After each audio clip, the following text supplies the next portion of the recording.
Hey, David T.S. Wood here, and welcome to my Extra Mile. I'm just at my home and I'm looking through some of the comments this week, and I just want to announce our comment winner, MJ, Legacy Life. She said, great stuff, and I love me some of this beauty and brains with Dr. Delray Mesa. So if you haven't seen that show, make sure you listen to it. It's an absolute winner. And the show this week is featuring me. That's right.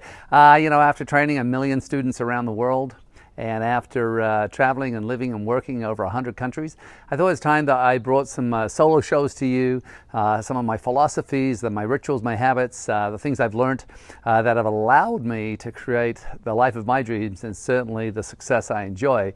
And this show, I'm really going to offer you a 5-minute exercise that can radically change your life, that can unclutter your life so you can attract more of the things you want, the people, the money, the success, the opportunities, and less of the things you don't want. So enjoy the show. We'll definitely see you on the other side, and please subscribe, push the like button, comment, and of course, share. Again, we'll see you on the other side.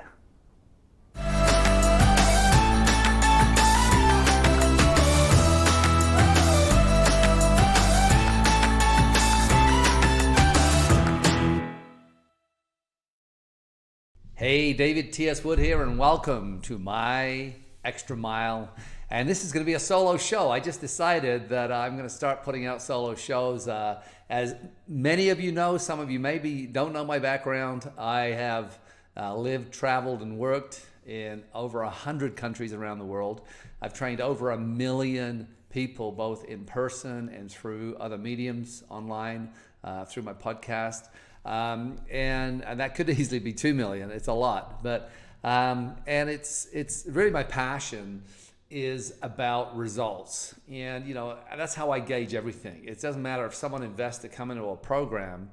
What I'm looking for is what's happening in the first week, 2 weeks, 3 weeks, 3 months post program. So I'm always about results, because results, they're the way the universe is giving us immediate feedback. If you look in the bank account, it's empty, that's a result. If you look on the scale and you're 20 pounds overweight, which I'm bordering on right now because I just got back from Greece, and we had this beautiful culinary experience, and we weren't working out a lot because of where we were staying. So I look on the scale, that's a result. As a result of my choices over the last 5 weeks. And I'm carrying that a little bit around my little belly, my little tiny belly. So they're results, results never lie. Results are immediate feedback. It allows us to look, engage into our life and make decisions to say, well, what kind of results do you want? And one of the results, or what I thought the theme of this particular show can be, is that theory of sort of broken windows. And I'm not talking about the way the police have used that as far as stop and search. That's not what I'm talking about. I'm talking about a social experiment that was done by 2 scientists, where they parked a car and they opened the hood, left it open, one in the Bronx, and they did one in California. And they put the one car in an area where there was a lot of crime, graffiti. It was a deteriorating area. Now, within 1 week, that car was completely, in fact, I think it was more like 24 hours, but, it was gutted. Everything that could be salvaged was stolen. Windows were broken. Mirrors were broken. However, the car in California sat for an entire week and no one touched it. They just looked like a car that was being looked after. So what they did as part of the social experiment is they broke the window, the windshield. And as soon as they broke that windshield, within 24 to 48 hours, the entire car was again decimated. And so the idea is, and what we see, and it's so interesting because I just got back from Athens. And Athens, the thing that struck me about Athens was the graffiti. I mean, it is on every single building. I can't say every single building. There are little tiny pockets. As you drive down through the center of Athens, it's almost overwhelming how much graffiti there is. And I just kept saying, oh my gosh, look, it's everywhere. Up high, up down low, on buildings, on beautiful buildings, on monuments, on statues. It was everywhere.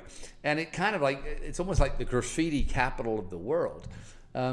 But it's interesting is that you'd have these pockets. You'd have this one store that the way they looked after it, or the way they maintained it, or what they chose to go in front of it, they put something beautiful on the outside of their building, and the graffiti people didn't come and destroy it. They didn't cover it. They just respected that it was looked after. And so there's this sort of theory that, a broken window will attract the sort of the criminal, let's say. And not even the criminal, someone who, I actually remember this happening with my son one time. They were skiing on a ski trip, and they were young, 13 or 12 or whatever, and there was a car under the snow, and they thought it was hilarious because it was left, and they broke the mirrors, and they did all this, but it was someone's car under the snow, and it was actually, fortunately the police weren't involved, but it was a big lesson for Cal, my son, but it just looked like it was inviting these young kids to come in because it didn't looked after. It was attracting and this energy, and that was the only thing he ever did that was bad. So even though I talk about it, it was still the only thing. It wasn't like we got into criminal activity or anything like that. But there was this seduction by seeing this thing abandoned, or apparently abandoned. They thought it was abandoned. So it sort of comes back to a friend of mine, Hugh Culver. He wrote a blog many, many years ago that I remember reading with regards to your own broken windows. So in other words, what's our broken windows? What's the things that we have in our life that are attracting more either negative energy or, they're not serving us? And I want to look through a few elements. One is our homes, right? And you can probably see by my home, I don't have a lot of clutter, and however, there are sort of decisions I've made, and I'm going to be giving you a 5-minute challenge to address some of these things, is to eradicate clutter from my life, not just my life, but if I was to pass, in other words, when I pass, because it's going to happen, right? That there's no clutter left for the person who's going to look after everything when I die, right? So in other words, it's not just clutter here, it's clutter, thinking about, whether I've got my shit together, let's call it that. So I want to give you, or discuss some things with you that have really freed up the space that I live in, and which is attracting, I think, so many incredible elements, so much beauty, so much adventure, so many possibilities, so many opportunities, because I think that, there's this clean space around me, and there's, again, some conscious decisions I've made. And let's talk about simple things. Let's think about, that drawer in your kitchen that's all full of crap, right? We all have them, I think. Well, if you OCD people, you may not, but that's still there, that there's a drawer with all this junk in, all this clutter in, right? But what Hugh talked about was just, addressing some of these things, our own broken windows, these pockets in our lives that just need to be looked after. And I'm going to give you 4 examples, if I can think of 4, but right now I said 4, so I'm going to do my best to think of 4. So I just did a renovation on my garage, my man cave. And I have these huge cupboards that go all along one wall, and they're quite big. They're probably 10 feet high, and because I don't use them very much, they got really sort of stagnant, and my housekeeper threw stuff in there, and I dumped stuff in there, but it was kind of like one of these things, when you opened them, it never felt good. It always felt like it was just a crap collector. And the energy in the garage was reflective of that a little bit, right? So when I did the renovation, one of the things I did was this took a long time. The 5-minute challenge that I'm going to give you won't take long, obviously 5 minutes. But this one, because it was such a, like a long wall of cupboards, and what is I think there's there's 8 cupboards, 8 feet high. So there's a lot of things. So what I did was I dedicated a morning where I thought, I'm just going to bring everything out of the cupboards, and I'll put it on the floor in the garage, and I'm going to go through every tiny thing. And it was either, garbage, was it went to garbage. It was either that it went to storage, all right? Because one of the things I realized a number of years ago, if I want to have, because we all have stuff, we have crap, we have clutter, we have things that do get in the way, things we don't necessarily want to get rid of, but we don't necessarily use. So it's kind of like they're trapped between these two worlds. Now, one of my disciplines is to get rid of almost everything rather than keep it. But what I did, I rented a storage unit. It's not very far from here. So I have like rotations, like in winter, all my ski stuff and snowboarding stuff comes up and my golf stuff goes down, blah, blah, blah.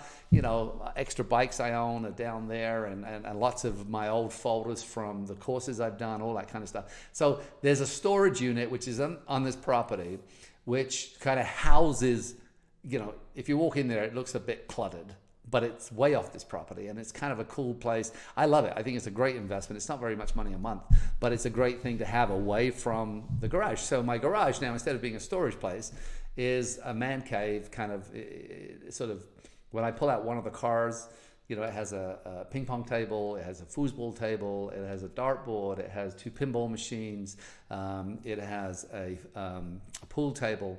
And then it also houses my car, my motorbike, and my fun car, which is a summer car, but I pull the one out, open the thing. So it's a functioning garage.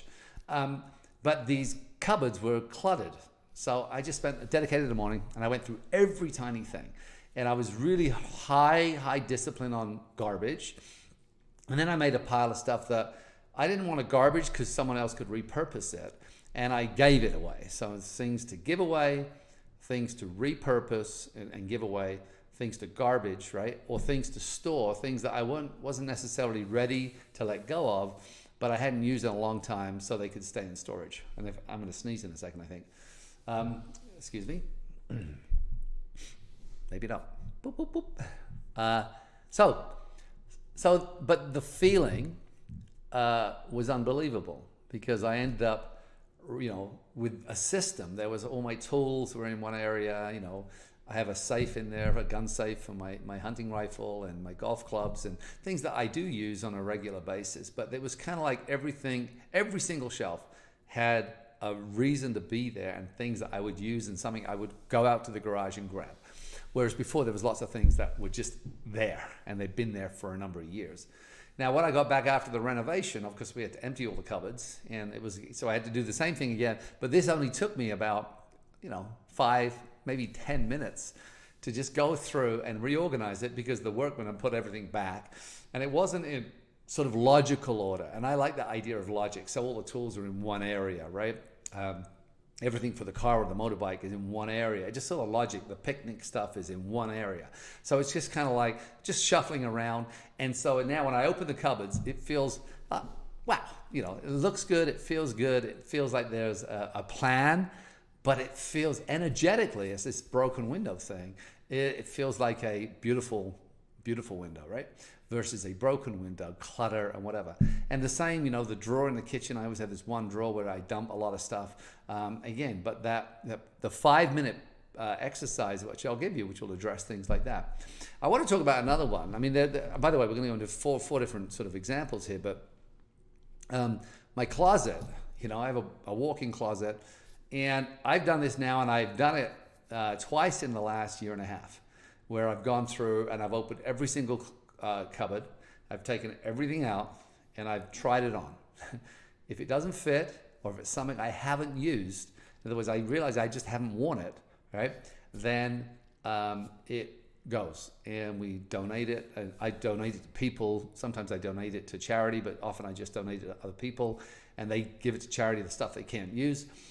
But it's such a cleansing feeling to have order in those cupboards, but that takes energy. Now that, again, the first time I did it, because it sort of built up for years, it took hours and it was kind of exhausting and I kind of wanted to stop, but I knew that once I got through this, and I have quite a large walk-in closet, and because I work on stage, I do have quite a few different kind of styles of clothing, because clothing really is my, some people have, tools. My tools are my clothes type of thing. You can't tell me wearing this ratty old t-shirt, but again, the feeling afterwards, I can't tell you, and still today. And then I created a system of how to put things back in the closet so it stays that way. So in other words, instead of just clearing it up twice in 2 years or a year and a half, I then created a system to say, okay, so when things come back from the dry cleaners, this is what we're going to do. And I created a place for everything. Now, I'm not OCD. That's not my thing. But the feeling is remarkable. So sort of eradicate our broken windows, as it were. So those are a couple of examples: the drawer, the closet, the garage, and they're typically places that people have clutter. Now, some of you have clutter everywhere, and this is a big one. I do a lot of one-on-one coaching, and I was talking to one couple, and if you're listening to this and you're there, I won't mention your name, but you know who you are. And they wanted more intimacy, or the wife wanted more intimacy. So I asked her to describe the bedroom that they have. And oh my God, it sounded like a landing place for dirty laundry and unironed clothes, and and I said, describe each cupboard, each space. What does it look like? How do you make your bed in the morning? All those kind. Not that the bedroom is really the place that intimacy occurs, but it's a place that if you've got young children, it tends to be a place where you go to be more intimate because the kids are everywhere and they're always around, right? And so I gave her a challenge. I said, okay, so I want you to turn this more into a sanctuary, so that when you close that door, immediately just the energy in there, the sense in there, the feeling in there would be so inviting to intimacy versus clutter, unironed clothes and shit on the floor and all that kind of thing that happens. Bathrooms are a great one. The drawers in your bathroom, the cupboards in your bathroom that just get clutter, right? And so I said that. And the other thing is that I talked about buying really beautiful sheets, bamboo or Egyptian cotton, and if there's a television in there, get rid of the television out of the bedroom, because that's not a great place for intimacy to have a television in there.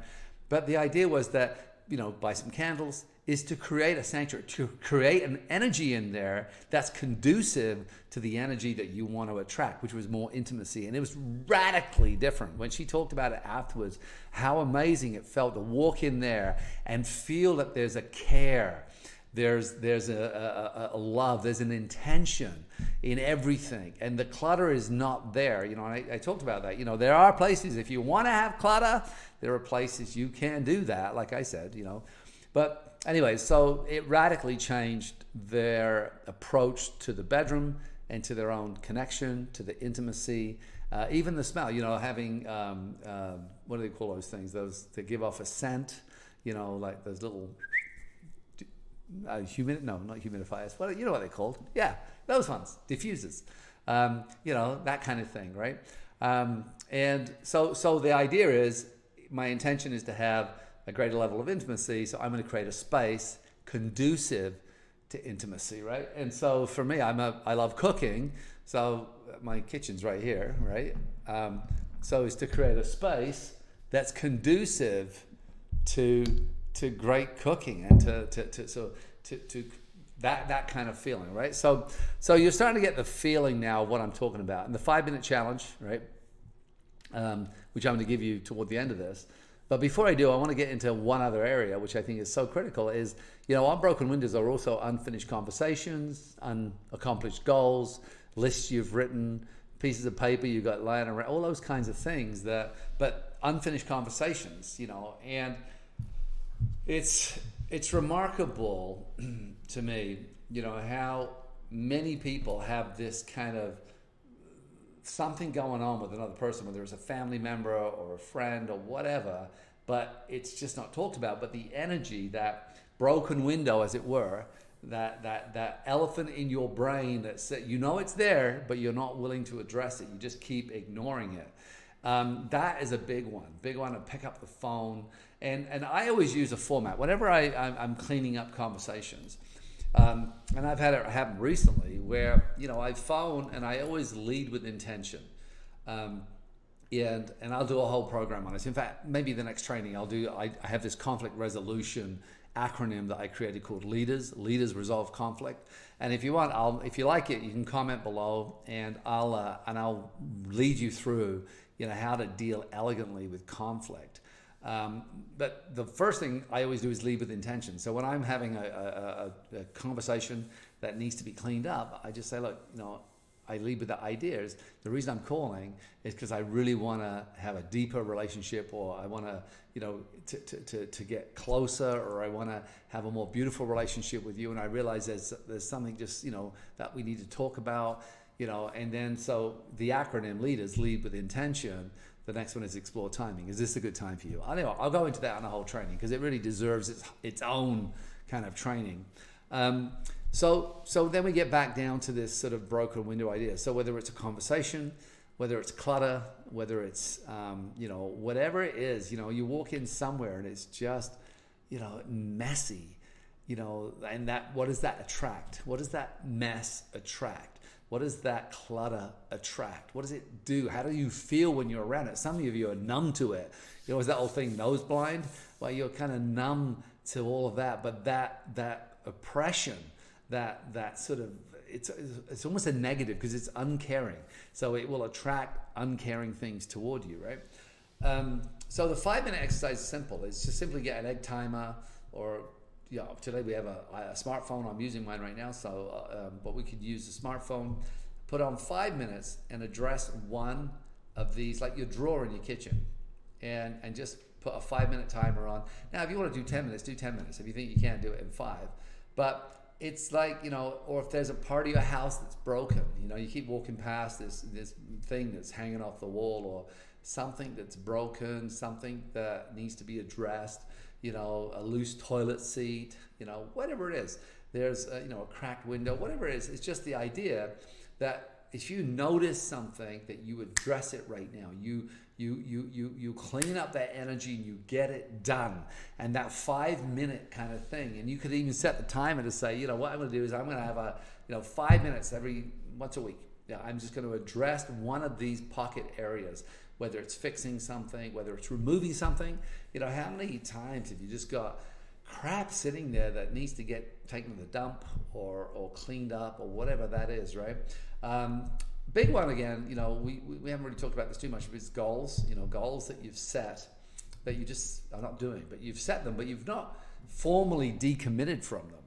And I love that. The idea is that, okay, if you've set it, and maybe it's your health goal or whatever it is, and you've decided not to do it, or you just realize you just stopped doing it, then formally decommit from it, and then you can formally recommit to something you will do.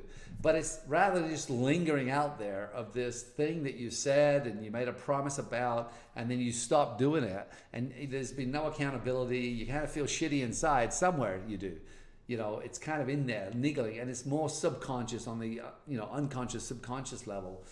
Then that's something we can clean up, formally decommit. I decommit from that promise or that goal I made, and I'm going to recommit to this. And maybe you take a portion of it, or you take one element of it, or you figure out why you stopped doing it in the first place, right?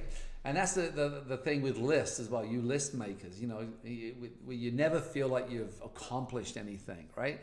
All these little things that sort of add up to a life that's flowing, a life that's easy, a life that's free of clutter, a life that's just easy. Now, let me talk about something that is really important. I alluded to it a minute ago. I talked about when I pass. Now, I had an experience with my brother when he passed, and I had to go in and sort of sort out his life. And with no will, and he didn't expect to die. He died at 50, but everything was a shambles, everything. And so for somebody like me walking in there and having to clean up his life after he passed, right? It was really hard, and it really struck a chord with me deep. Is that that I always, when I leave my house, I think, well, if I die when I'm out there, when someone walks in here, it's going to be easy. The will is up to date. It's simple. A lot of you overcomplicate wills. You're trying to mediate every tiny detail after you're dead and trying to please everybody. You know, my really good friend, and we hang out a lot, is a lawyer who specializes in wills, and I often talk to him about that because mine is very, very simple. It's only like a 3-page document, and I have a very large net worth and a lot of assets, but I just know how to keep it simple, right? Keep it really, really simple. By contrast, my mother's husband, who passed away, my stepfather, they created a trust and a complexity in a will that years and years after he passed, my mom's still not been able to figure out, because they tried to leave a little bit to all these different people. And of course, time changes things. People grow up. Some people are okay and they're doing financially really, really well. And now there's grandkids that are coming along that weren't even stipulated in the early will. So it's just like so overly complex that his half of the house is still in his kind of trust, which means that she has no freedom to go and do some of the things that she wants to do now, because, you know, in her 80s, I know she's watching this, she's going to say, I'm not 80, but she is. So that idea about, you know, the broken windows, you know, post death, and how easy, and every cupboard, that's why all this clutter, all the boxes, all the shit, you know, all the stuff that's been hanging around, you know, people don't know what to do with it. So, you know, if you can clean that up and think, well, I'm going to clean it up for a number of reasons. One is energetically, the broken window syndrome, which is a broken window will attract, you know, that sort of negativity, but also to look after and leave a legacy that's so simple. When whoever the executor is for your estate, and if you haven't got a will, guess what? Look at me in the eyes right now. Go do it today. Even just, you can go buy one. You don't have to use a lawyer even, and you can do it yourself, but leave your instructions so that the people who are following you can help and do exactly what your wishes are. So you just have to write down your wishes, even if it's just, you know, there.